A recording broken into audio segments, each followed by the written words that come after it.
Itinatanggi ng Philippine Navy na nasa kustodiya ng Marines ang isang flood control probe witness na di umanong dating security aide ni resigned ako Bicol Representative Zaldico. Itinanggi ng Navy ang naunang pahayag ni dating Congressman Mike Defensor na nasa proteksyon umano ng Marines si Orly Guteza na sinasabing dating security aide nito.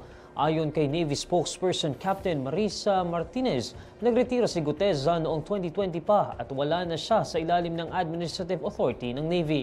Dagdag ni Martinez, anumang aktibidad ni Guteza ngayon ay ginagawa niya sa kanyang personal na kapasidad. Matapos magretiro, sinabi ni Guteza na kinuha siya bilang security aide ni Co noong Disyembre 2024. Ayon kay Senator Rodante Marcoleta, si Defensor ang nagpakilala kay Guteza. Humarap sa Senate Blue Ribbon Committee si Guteza nitong Setyembre.